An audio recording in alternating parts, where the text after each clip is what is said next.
Beep, beep. Hi everyone, welcome back to QuizWorks Home Delivery. I'm Matt. And today we're continuing our series looking at Jesus' teaching in the Sermon on the Mount. Now, who are these people that Jesus is teaching?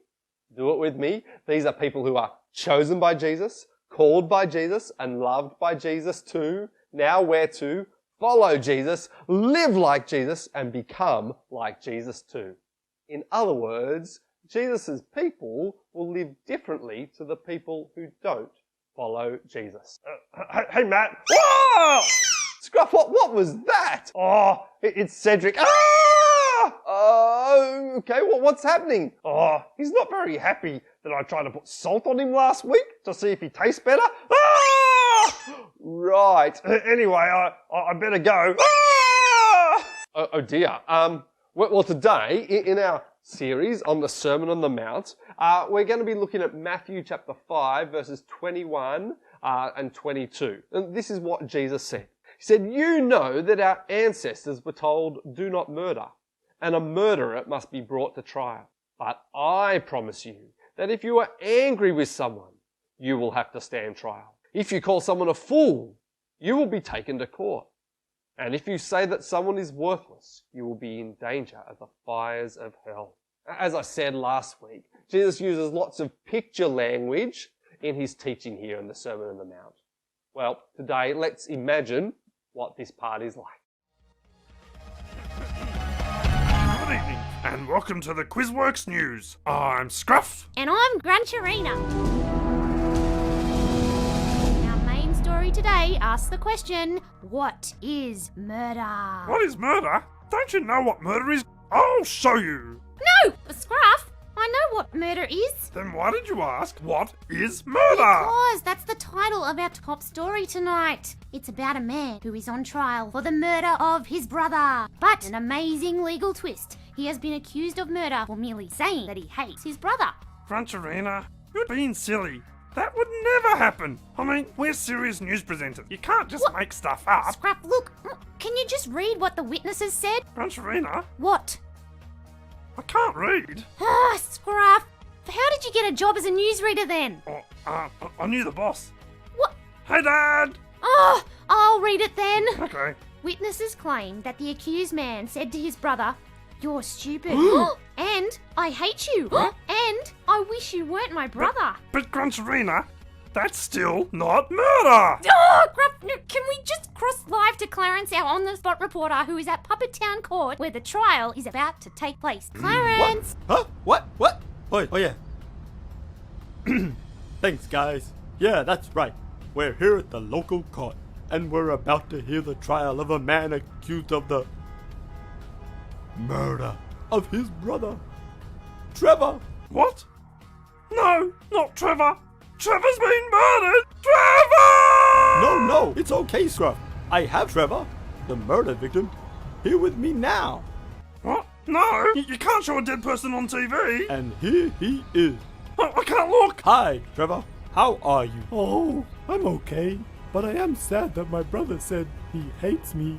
Hey, this doesn't make any sense. How can there be a murder trial if the dead person, Trevor, isn't dead? Well, Scruff, I have some information. And it turns out that someone did once say that to be angry and hate someone is as bad as murder. What? Who said that? Sergeant Smith. Who's he? He's there in the studio with you. Ah! Evening. Yeah. Hi, sorry, didn't see you there. So, Sergeant Smith, can you please tell us how this man can be accused of murder when he didn't actually do anything to his brother? You see, it was Jesus who said that to hate is as bad as murder. Jesus actually said that, just like anyone who murders deserves to be punished, anyone who hates deserves to be punished as well. Surely just saying or thinking something nasty can't be as bad as actually hurting someone. Well, actually, it is to God. Huh? That's what Jesus was saying. God cares about not just what we do, but how we think as well. Now, while the accused may not have physically harmed his brother, what he said and thought showed that he wanted to hurt his brother, and that's bad enough. Well, I say, throw him up and lock away the key. Gruncharina, you're not gonna believe this! We have breaking news happening here this very second! It seems the accused does not want to go to court. He wants to speak with his brother. Let's see what's happening. I want to talk to my brother. Trevor, I'm sorry I said you're stupid. I'm sorry I said I hate you. And I'm sorry I said I wish you weren't my brother. Can you forgive me? Yes, I forgive you. He forgives him. That's amazing. That's amazing. Yeah, That's amazing. Mates again. That's exactly what Jesus wants his followers to do. What do you mean? Well, Jesus was saying that his followers are not to hate. Yeah. They're not to be angry. Yeah. They're to love and to forgive. Yeah. Just like those two. Group hug. Oh. Clarence, any final words? Oh, it's so beautiful. I'm Clarence the Mongoose signing off. Okay, there you go. Murder starts on the inside when you hate someone. This is the Quizworks News. I'm Scruff. That's Gruncharina. This is getting ridiculous. Guys, just get on. Seriously, guys. Did you hear what Jesus is teaching?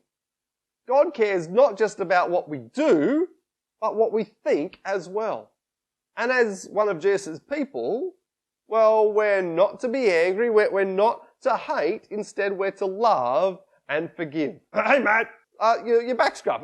Did you make up with Cedric? Nah, he fell asleep watching me on the news. But Matt, after watching that, I thought, not hating and not being angry, but loving and forgiving, that can be really hard.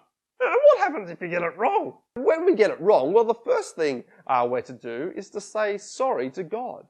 And we know that God will forgive us because Jesus has already paid the price for all the wrongs that we have done. Oh, you mean when Jesus died on the cross? Exactly. But then, in the very next part, in Matthew chapter 5, verses 23 to 26, Jesus tells us that when we're angry with someone or when we've said something rude to them, well, we need to go and apologize to the person that we were angry with. Well, maybe I should go and say sorry to Cedric for trying to eat him last week. That sounds like a good idea. See ya, Scruff. Yeah, see ya. Well, by registering at www.quizworks.com/home delivery, you'll find some activity sheets, some game and craft ideas, some discussion questions that can help you think through what it means to love and forgive others. See you next week as we keep thinking about living differently as one of Jesus' people.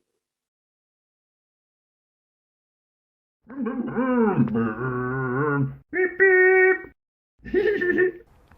Hi everyone, I'm Miriam and I'm going to teach you a memory verse from the Bible, from the Sermon on the Mount. This is going to be our memory verse for the whole 4 weeks. And this is from Matthew chapter 7, verses 24 to 27. And it's Jesus speaking, and he's telling us that we need to listen to what he says, and then we need to do what he says. Okay, so this is from Matthew chapter 7, verse 24 to 27. What I'm going to do is I'm going to say the words with some actions, and then I want you to say the words with the actions after me. Okay, so we start like this. We go, Jesus said, together, Jesus said. Now, we're doing this for Jesus because this is actually sign language for Jesus. Jesus died on the cross, so he had some nails put in his hands. That's why it's sign language for Jesus. And this is sign language for said. Then we go, if you hear these words of mine and put them into action, let's do that together. If you hear these words of mine and put them into action, then we go, you're like a wise person, so you're making like a W. You're like a wise person who built their house on the rock. Huh. Ready? Together. You're like a wise person who built their house on the rock. Huh. Excellent. Then we go. The rain came down. Swoosh. Your turn.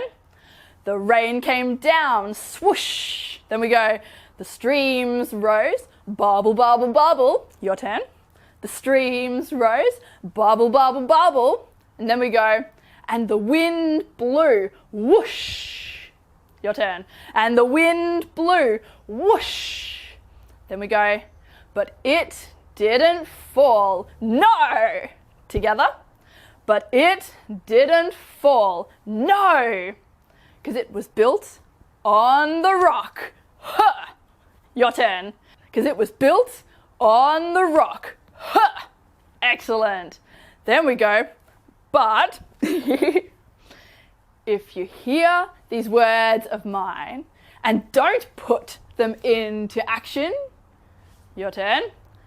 But if you hear these words of mine and don't put them into action, you're like a foolish person who built their house on the sand. Ew! Together. You're like a foolish person who built their house on the sand. Ew! And then the next part's the same. So let's do it all together. The rain came down. Swoosh! The streams rose. Bubble, bubble, bubble. And the wind blew. Whoosh! And then we go. And it went crash! And then you go and fall over. Ready? And it went crash! And then we go, because it was built on the sand. Ew! Okay? Because it was built on the sand. Ew! All right. Let's see if we can do it together all the way from the top. This is from the Bible, from Matthew chapter 7, verse 24 to 27. Here we go. 1, 2, 3. Jesus said, if you hear these words of mine and put them into action, you're like a wise person who built their house on the rock. Huh. The rain came down, swoosh. The streams rose, bubble, bubble, bubble, and the wind blew, whoosh. But it didn't fall, no, because it was built on the rock. Huh. But if you hear these words of mine and don't put them into action, you're like a foolish person who built their house on the sand. Ew! The rain came down, swoosh. The streams rose, bubble, bubble, bubble, and the wind blew, whoosh. And it went crash! Because it was built on the sand. Ew! In other words, Jesus is telling us we've got to listen to what he says, and we have to do what he says.